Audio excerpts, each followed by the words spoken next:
The singularity is the only future claim that, if true, makes all other forecasts kind of adorable. Think about it. We spend our time debating election cycles, interest rates, and housing markets. But if the technological singularity is real, none of that matters. It wipes the board clean. It is the last trend line you ever need to draw. The concept was framed decades ago by a mathematician named Werner Vinge.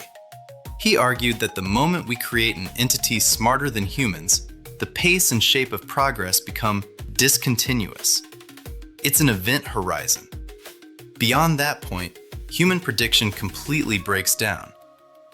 But here's the problem with how we talk about the singularity today. We treat it like a religious prophecy. We argue over dates, staring at the calendar, waiting for a techno rapture. That's not how science works. The singularity isn't a prophecy. It is a hypothesis about feedback loops. And the beautiful thing about a hypothesis is that you can test it. You can measure it. This episode isn't going to sell you a utopian dream, and it's not going to sell you a doomsday bunker. Instead, we are going to build a scoreboard. We are going to look at the cold, hard data around compute, energy, and real-world autonomy. We are going to figure out if takeoff is actually happening, and more importantly, what constraints could slam the brakes on the whole thing. Chapter 1: The Runaway Feedback Loop. Let's get our terms straight. You hear the acronym AGI thrown around constantly. AGI by 2027, AGI by 2030. Saying we will have AGI by a specific year is just a vibe. The real question is whether we are building a system that can improve itself faster than humans can keep up. In the industry, this is called Recursive Self Improvement, or RSI. This is the core engine of the singularity. Picture this. You train an AI model. That model is smart enough to work as a senior software engineer. So you don't ask it to write website code.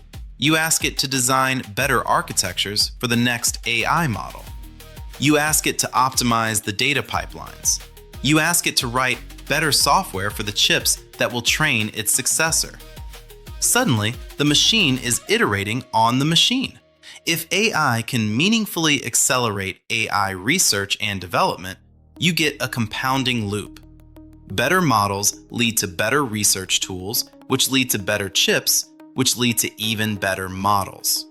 This is what we call takeoff speed. The debate right now isn't really about whether AI will get smarter. It's about whether the takeoff will be slow and steady, diffusing through the economy over decades, or incredibly fast, compressing years of progress into weeks. Proponents of a fast takeoff look at the historical data. The amount of compute used to train frontier models has been rising at a staggering rate, often multiplying by 4 or 5 times every single year. The scaling laws, the empirical rule that more compute and more data predictably equal better performance, have held up remarkably well. If that curve continues unbroken, a runaway feedback loop isn't just possible, it's the mathematical default. But that if is carrying the weight of the world. Because an AI doesn't live in a math equation, it lives in a data center. Chapter 2: The Physical Friction. A singularity requires more than just a smarter chatbot. It requires scientific creativity, reliable autonomy, and real-world execution. And all of that gets throttled by the messy, unforgiving reality of physics. If intelligence scales, the bottleneck might not be ideas. It might be electricity, factories, and lead times. This is where the hype hits a brick wall. Intelligence runs on electricity. It runs on silicon. And you cannot 3D print a nuclear power plant. Research from groups like Epoch AI points out that while the theoretical limits of scaling might be far away, the practical limits are staring us in the face. To keep up the current pace of AI development, we need larger and larger clusters of GPUs. But building a gigawatt data center isn't a software problem. It's a civil engineering problem. It requires land, water rights for cooling, massive transformers, and thousands of miles of copper wire. The International Energy Agency projects that data center electricity demand is going to rise sharply by 2030. We are already seeing the world reorganize around this infrastructure. Tech giants are signing massive power deals and looking at reopening decommissioned nuclear plants just to feed these models. Even if the singularity doesn't happen, the pursuit of it is causing a massive discontinuity in the global energy market. And then there is the problem of inference at scale. Training a super smart model is one thing. Actually running it in the real world, having millions of AI agents executing workflows, writing code, and making decisions requires a completely different scale of infrastructure. If the lead times for specialized chips are 2 years, and the lead times for new power substations are 5 years, your runaway feedback loop suddenly has a speed limit. The AI might invent a brilliant new chip architecture in 10 seconds, but it still takes TSMC 3 years to build the fab to manufacture it. The physical world has a latency that software cannot patch. Chapter 3: The Reality Check Scoreboard. So, how do we separate the signal from the noise? We don't need a prophecy. We just need a scoreboard. Here is what you actually need to track to know if the singularity is arriving or if it's stalling out. Test 1: the scaling law check. Are we still in an era where more compute equals more capability? If we start seeing plateaus where throwing $1 billion of compute at a model only yields marginal improvements, the fast takeoff scenario dies. Test 2: agentic deployment. Can AI do autonomous, high-stakes, long-horizon work reliably?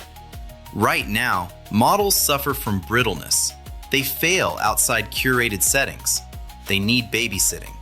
A true singularity requires AI that can execute complex goals in the real world without human intervention.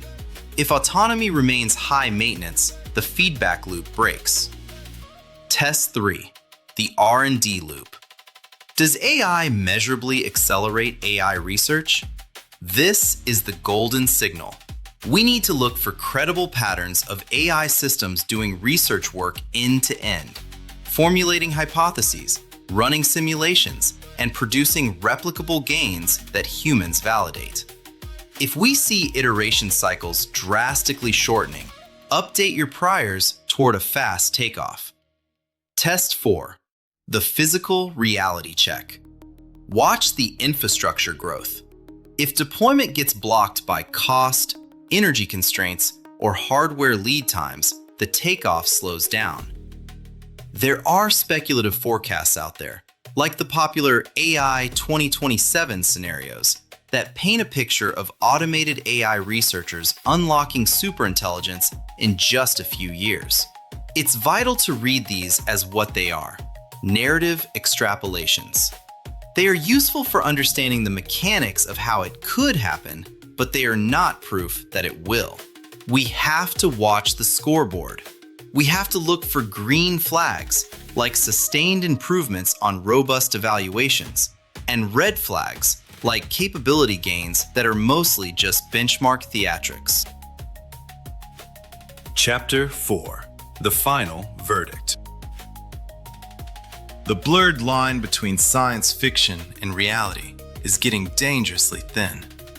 Whether you believe we are on the verge of a runaway superintelligence, or you think we are just building very expensive, very useful digital assistants, the practical posture is exactly the same.